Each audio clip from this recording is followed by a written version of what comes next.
Helo bawb, Adam fan hyn, a wi lan yn y berllan, ben top yr ardd, a heddi o'n i jyst eisiau siarad gyda chi am shwt allwn ni droi at ein gerddi ni i helpu'n iechyd a'n lles ni. Nawr, yn amlwg mae garddio yn gorfforol ac mae'n helpu ni gyda'n ymarfer corff, ond yn bwysicach na 'na, a wi'n meddwl rhywbeth sydd falle dyw pobl ddim yn ystyried bob tro, mae e'n llesol iawn i'n iechyd meddwl ni. Nawr, yn bersonol, dwi'n troi at yr ardd yn aml pam dwi'n teimlo'n isel, pam mae gorbryder yn ymhoeni, pam dwi'n teimlo'n eitha stressed am ngwaith i neu pethe sydd gyda fi i wneud, neu bywyd yn gyffredinol. Mae cyfnodau le dwi wedi bod yn galaru a cyfnodau pur anodd weithiau yn bywyd, le mae jyst treulio chydig o amser yn yr ardd wir yn gallu cheddfu'r pryderon 'na, ac weithiau cheddfu'r boen hefyd, enwedig os chi'n galaru am rywun annwyl chi 'di colli. A dwi'n meddwl un o'r pethe pwysica licen i bwysleisio yw mae'n gerddi ni yna ym mha bynnag ffordd 'yn ni'n dymuno defnyddio nhw. Dwi'n cael blas ar dyfu llysie, ar dyfu blode, ond os 'ych chi jyst yn mwynhau bod yn yr ardd a bod eich gardd chi falle yn fwy gwyllt neu yn fwy naturiol, neu hyd yn o'd bod jyst gyda chi rywle chi iste, mae hynny'n hollol iawn, achos ein llefydd agored ni yn y bôn yw'r llefydd le ni'n cael dihangfa o rialtwch y byd, le ni chi jyst diffodd y teledu, diffodd y ryngrwyd, y cyfryngau, a jyst ymgolli'n hunain mewn ffordd, a teimlo, wel, does dim angen i fi wastad fod â bys ar y pyls a gwybod beth sy'n digwydd yn y byd, i fod yn hapus. A wi'n credu dyna beth wi'n mwynhau mwyaf am yr ardd hefyd yw, pam chi'n neud rhyw dasg eitha syml fel plannu planhigion, wache bod chi'n plannu 10 i 20 o'r un fath o blanhigyn, a does dim lot o waith meddwl yn hynny, achos mae'n eitha monotonous, chi'n dilyn eich hunain. Ond wrth bod chi'n neud 'na wedyn, ma'ch meddwl chi'n cael amser i gael saib, a chi jyst yn teimlo llonyddwch o fod 'na.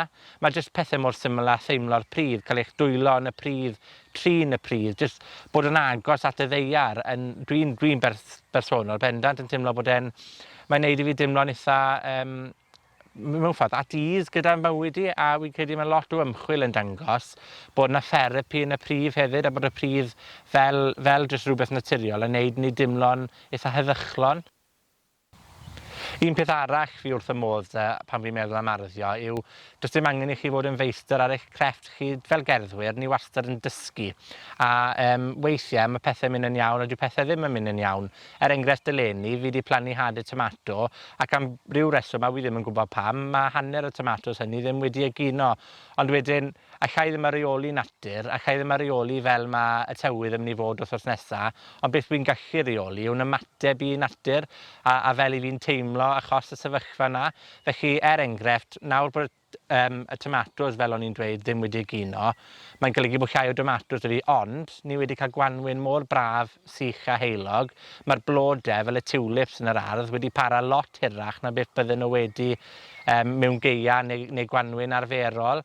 Felly mae ryw falans, chimod, ma' natur yn reoli chi efo'r ardd, ond chi'n gallu reoli fel chi'n ymateb i natur, a ma' 'na pethe gadarnhaol i gymryd wrth y ffaith bod chi'n cael mwynhau y blode bod mas yn yr ardd yn gynnar yn y tymor, ond ar yr un pryd derbyn, chimod, fe ddysga i flwyddyn nesaf falle sut i addasu fel fi'n tyfu'r tomatos, ond mae'n iawn i gael e'n wrong, mae'n iawn i drial a trial 'to, a dyna beth yw garddio, dyna beth dwi 'di wneud ers 20 mlynedd yw trial plannu pethe, methu, trial 'to a llwyddo, ac weithiau, hyd yn o'd bo' fi'n meddwl bo' fi'n gwbod be' wi'n neud, am ba bynnag reswm, dwi ddim yn llwyddo, ond ma' hynny'n iawn, a ma' angen i ni jyst derbyn weithiau, ac ni ddim wastad fod yn berffeth. Mae'n iawn i jyst bodloni gyda beth ni 'di llwyddo i wneud, pryd ac am ba bynnag reswm sy'n gyfrifol am 'na.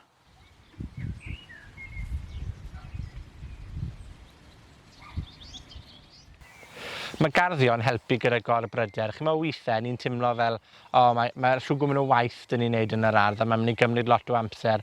Ond wir i chi, does dim angen i fe fod fel 'a. Os 'yn ni'n defnyddio'r technegau bach syml yma, dwi'n gwneud yn yr ardd, allwn ni reoli hynny. Felly, un o'r pethau dwi'n gwneud, a dwi'n meddwl bod hwn yn bwysig, yw rester.